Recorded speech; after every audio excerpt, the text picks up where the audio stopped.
Hi, this is Enrique, host of Mexico Centered. Before we start, I just wanted to let you know that this episode is in Spanish. So if you know Spanish or are learning Spanish, I encourage you to continue listening. Otherwise, thanks for tuning in, and I will see you in the next episode. But before you go, I want to invite you to check out some of our recent episodes on the USMCA and on immigration, as well as a conversation with Lorenzo Cordova, the president of Mexico's National Electoral Institute. So without further ado, here's the episode.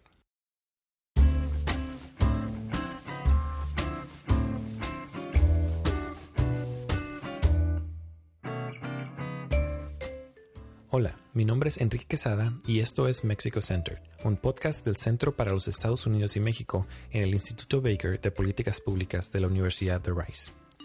El combate a la corrupción ha sido y continúa siendo uno de los mayores retos para el gobierno mexicano. Durante la administración del expresidente Enrique Peña Nieto, importantes casos de corrupción como el de Javier Duarte, Odebrecht y la estafa maestra, junto a un inoperable sistema nacional anticorrupción, dejaron consigo un panorama gris. Como seguimiento a su discurso de honestidad y combate a la corrupción, la actual administración del presidente Andrés Manuel López Obrador ha decidido hacer uso de una herramienta poco utilizada anteriormente, la de la inteligencia financiera. El investigar transacciones sospechosas se ha vuelto esencial en la tarea de descubrir redes de empresas fantasma y lavado de dinero.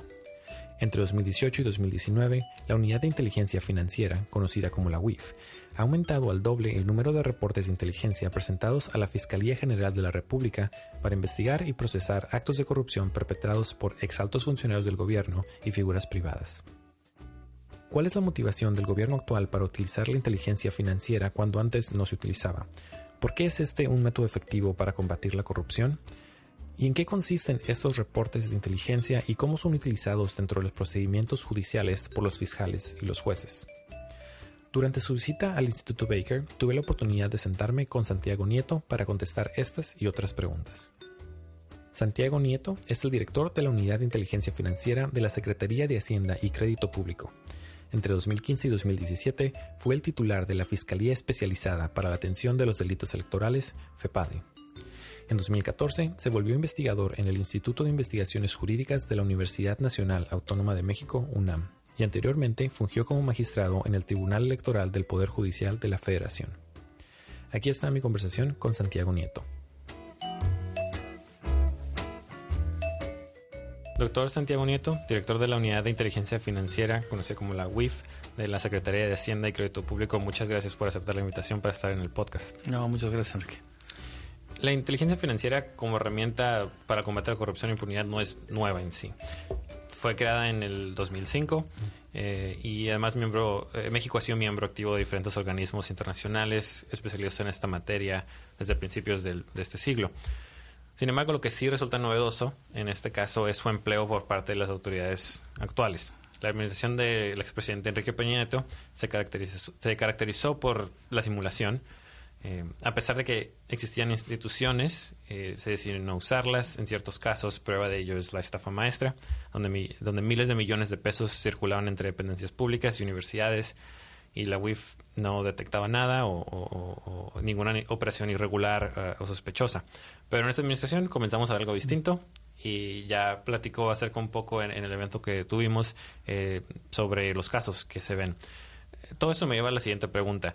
¿Cuál es la motivación de la administración de presidente López Obrador para utilizar la inteligencia financiera como eje central en su lucha contra la corrupción? Yo creo que tiene que ver con el fracaso de los modelos anteriores. Y lo dividiré en dos partes. Sí, el tema de combate a la corrupción, pero también el combate a los grupos de delincuencia organizada, particularmente narcotráfico. El tema empezaré por esta segunda parte. El tema con el narcotráfico fue que desde la época del presidente Calderón se diseñó una estrategia de combate al narcotráfico a partir del enfrentamiento y tratar de cercar a los grupos criminales. En el gobierno de Peña Nieto, por ejemplo, se plantearon 122 objetivos, que fueron 116 de ellos abatidos o encarcelados durante el sexenio.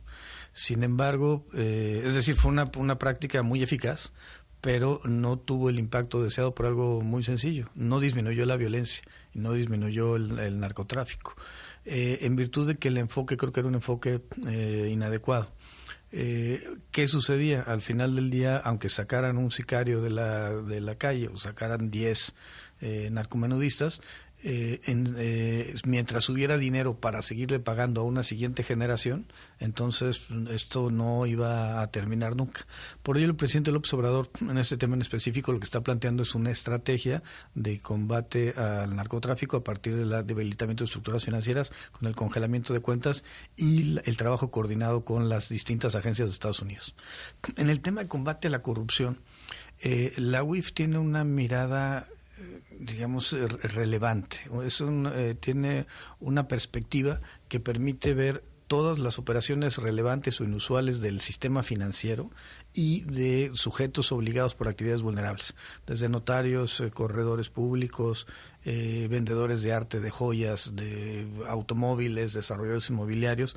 Todos estos grupos tienen que darle reportes a la Unidad de Inteligencia Financiera y esa información debe servir para una política pública que permita combatir pues particularmente la corrupción. En el punto específico, ¿qué fue lo que sucedió? Coincido con tu diagnóstico. Hubo mucha simulación, se creó un sistema nacional anticorrupción en el sexenio de Peña Nieto, pero la UIF y el SAT no formaban parte de él y por tanto no había información financiera ni fiscal. Era evidentemente incompleto. Lo único que había era pues el desarrollo de evolución patrimonial, pero pues en realidad sabemos que muchos de los servidores públicos que cometen actos de corrupción no ponen las cosas a su nombre, ponen las cosas a nombre de los hijos, las hijas, la pareja, los familiares cercanos, la gente, los allegados, y lo que se tiene que combatir es precisamente eso a partir de la búsqueda del beneficiario final. La forma de encontrar el beneficiario final es ver estructuras de sociedades mercantiles, es ver las actividades financieras, las transferencias internacionales, y eso se tiene que ver a partir de la UIF. Entonces, ¿cuál fue la motivación? Yo creo que la motivación es muy clara, pues la ineficacia. Fue tan ineficaz el modelo de combate a la corrupción que México es el país, ¿no? Dice Transparencia Internacional, 138 de 180 países analizados, como el más corrupto del mundo. En recientes casos, como en el caso de robo de combustibles, trata de personas, tráfico de migrantes, corrupción, se puede ver que la judicialización de estos casos se inicia algunas veces a través de una denuncia por la parte de la UIF y en otras son el producto de información financiera que sirven como insumos dentro de esos procesos jurisdiccionales. La pregunta es, ¿qué rol juegan los productos de inteligencia producidos por la UIF dentro de estas etapas que compone un proceso judicial?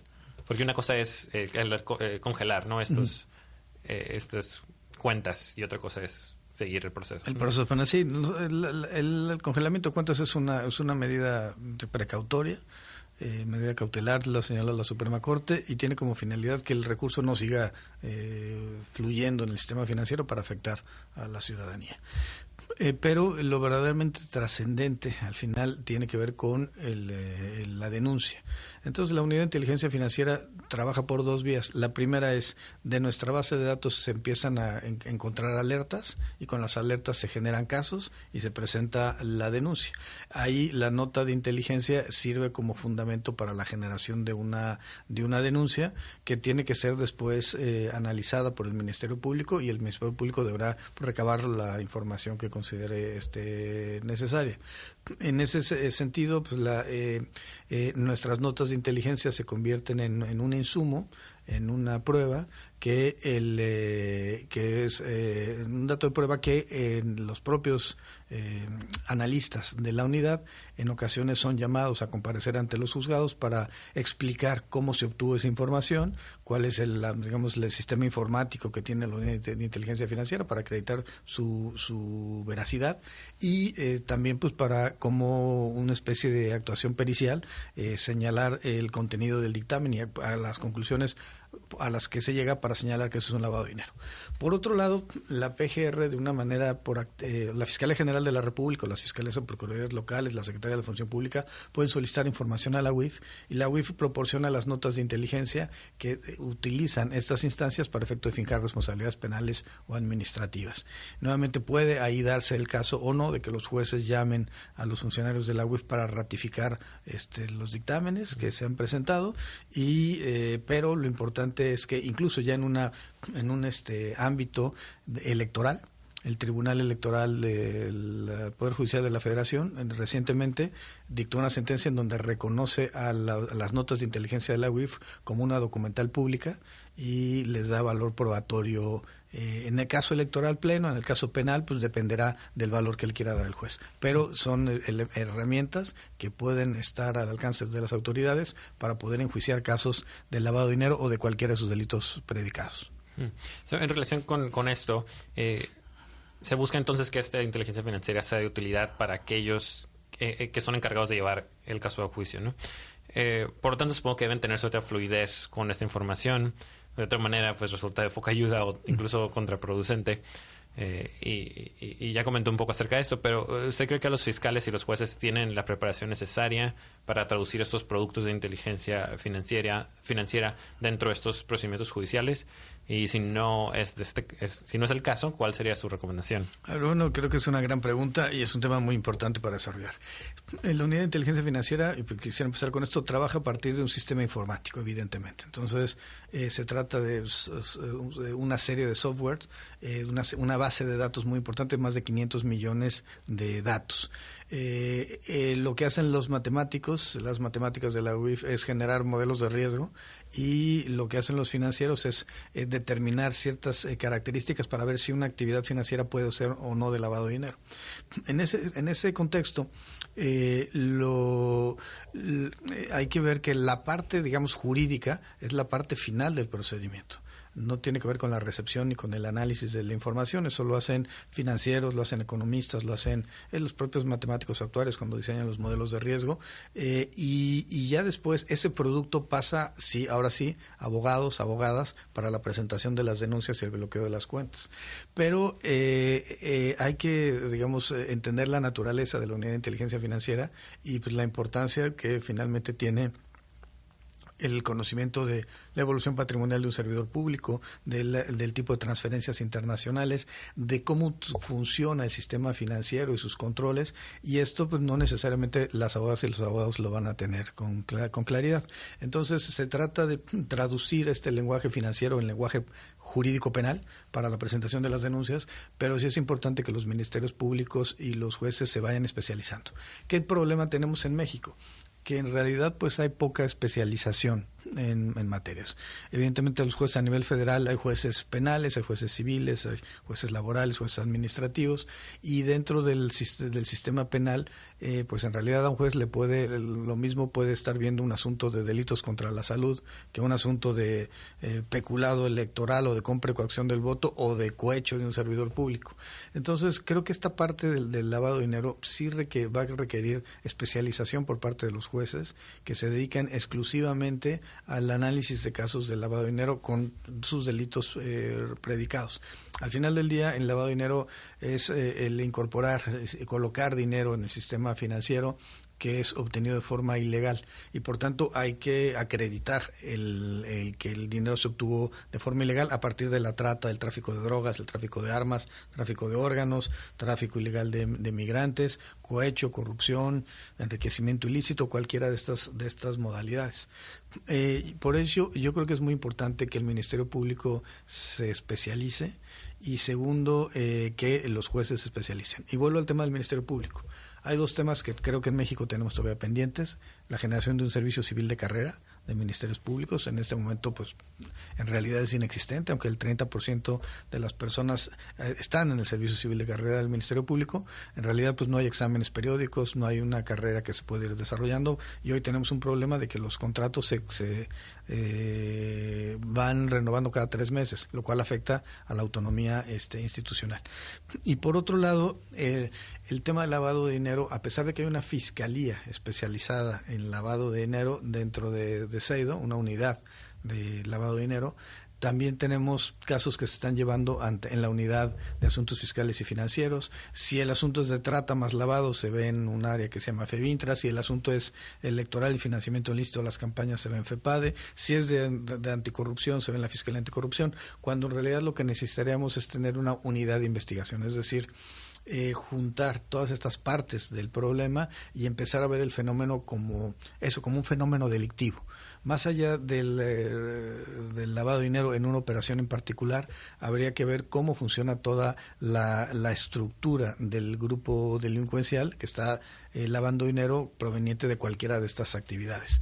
En ese punto, creo que la parte más importante es no fragmentar las investigaciones, sino concentrarlas, y que si el asunto se va a llevar en SEIDO, o si se va en delincuencia organizada, o se va a llevar en delitos fiscales y financieros, que pueda tener toda la información de todas las áreas para poder tener un caso mucho más sólido. Y eso incluye, evidentemente, la información de la UIF, la información del SAT, la información de las procuradurías y fiscalías locales, de la SEDENA, de la SEMAR, para llevar productos de inteligencia que den tiros de precisión a la delincuencia.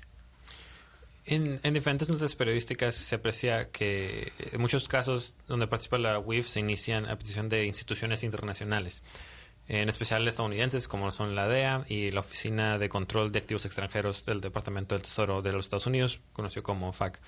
¿Qué relación tiene la UIF con esas agencias internacionales y en qué instrumentos legales se fundamenta esta cooperación?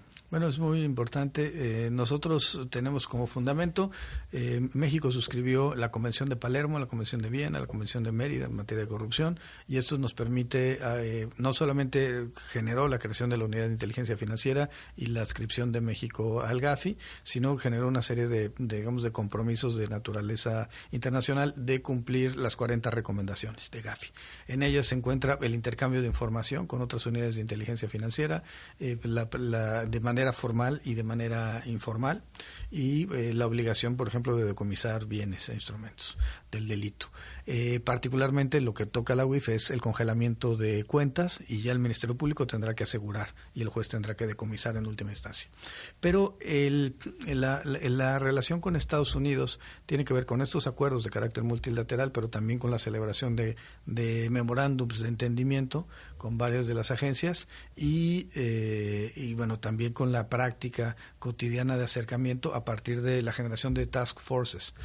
Con DEA, con FBI, con OFAC hemos trabajado a partir de esta dinámica que nos permite llevar casos de ambos lados de la frontera para efecto de cortar el flujo de recursos a grupos delincuenciales en cualquiera de las modalidades, ¿no? Trata, delitos contra la salud, drogas, o temas vinculados con la corrupción.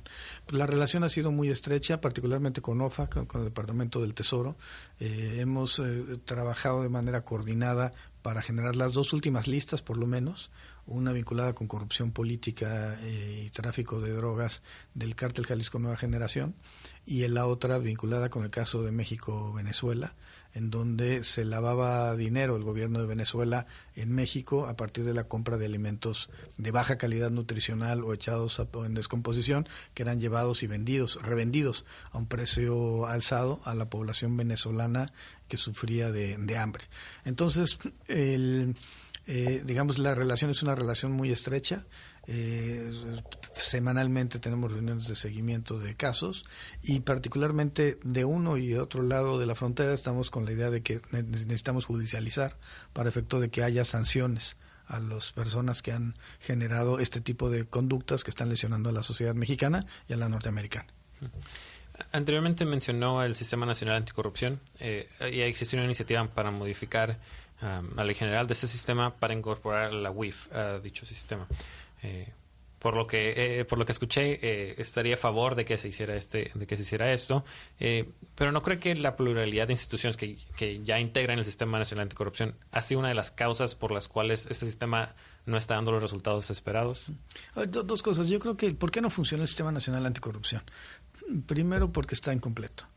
Es decir, está la fiscal anticorrupción, que es muy importante, pero digamos, no todos los casos, o mejor dicho, la corrupción no solamente está en los delitos de corrupción, sino también está en la relación que se da con otros delitos y que quedan fuera del Sistema Nacional Anticorrupción. Por ejemplo, FEPADE.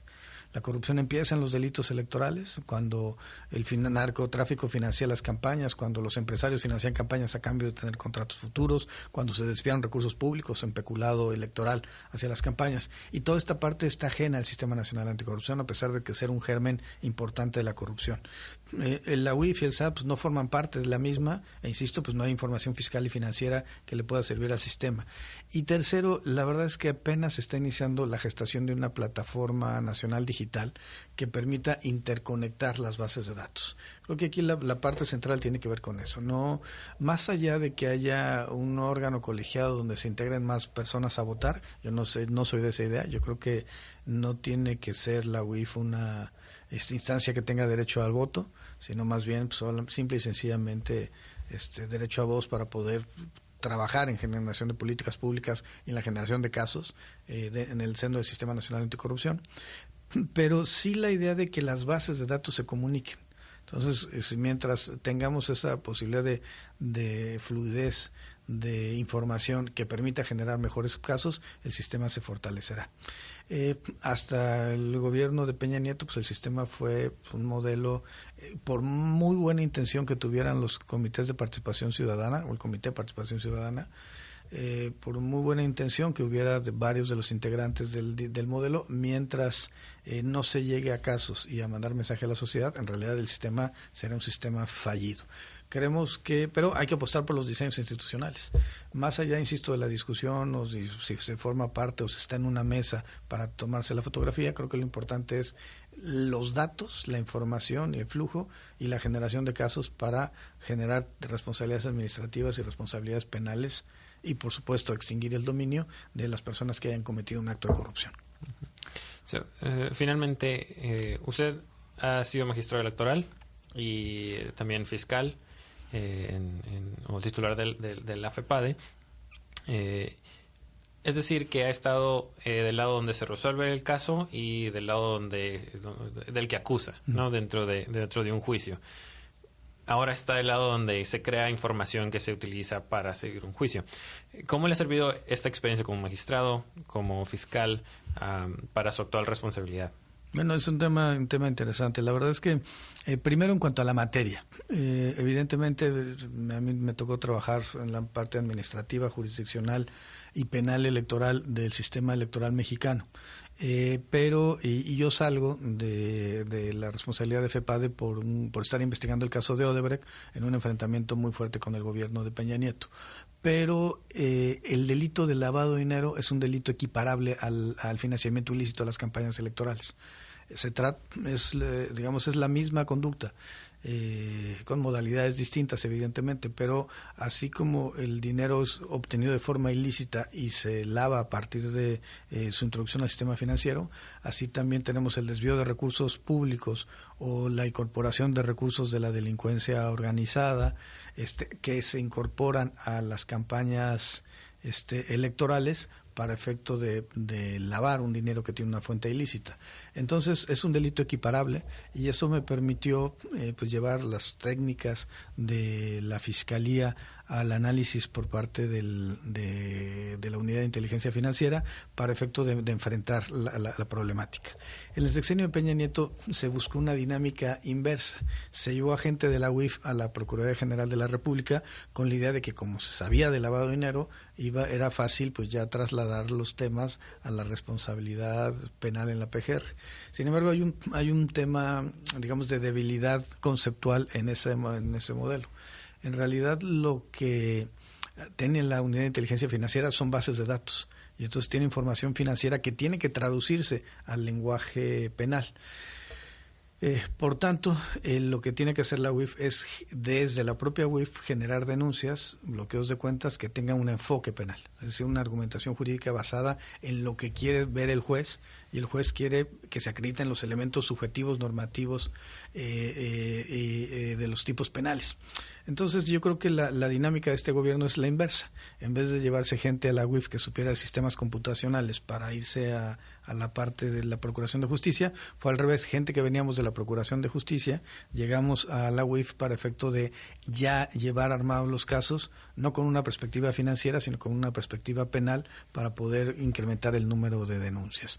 Más o menos el récord histórico eran 113 denuncias al año, en lo que va de estos 8 meses llevamos ya 118, ya superamos el récord histórico, pero lo más importante es empezar o incrementar el número de judicializaciones de los casos ante los jueces y al final lograr extinguir el dominio. Insisto que mientras los delincuentes o las redes de corrupción sigan teniendo los recursos, habrá un incentivo perverso y eso es lo que se tiene que cortar.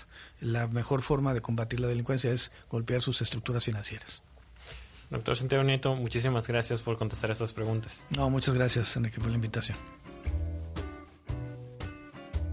Esa fue mi conversación con Santiago Nieto. El pasado 28 de agosto, el Centro para los Estados Unidos y México organizó un evento titulado La nueva estrategia de México contra la corrupción, donde Santiago Nieto habló sobre el uso de la inteligencia financiera en el combate a la corrupción y mostró diferentes tipos de redes de empresas fantasma y lavado de dinero que la UIF ha logrado descubrir. Para ver esta plática, puedes visitar la página web del instituto bakerinstitute.org o puedes encontrar la liga en la descripción de este episodio. Eso es todo por hoy. Gracias por escuchar Mexico Centered. Gracias a Lisa Huaqueta, nuestra Program Manager, a Rodrigo Montes de Oca, analista investigador del centro, por su ayuda con este episodio, y a Tony Payán, director del Centro para los Estados Unidos y México del Instituto Baker de Políticas Públicas de la Universidad de Rice. Para ver nuestras publicaciones más recientes, te invito a visitar nuestra página web, bakerinstitute.org/México. Las opiniones expresadas en este podcast son de los invitados y del anfitrión, y no representan necesariamente las del centro. Cualquier comentario o sugerencia, puedes enviarnos un correo a mexicocenter@rice.edu. Nos encantaría escuchar tu opinión. Mexico Centered está disponible en Apple Podcasts, Google Play, Stitcher y Radio Public. Puedes suscribirte a través de tu aplicación de podcast favorita para recibir nuestros episodios directamente en tu teléfono. Yo soy Enrique Quesada. Hasta la próxima.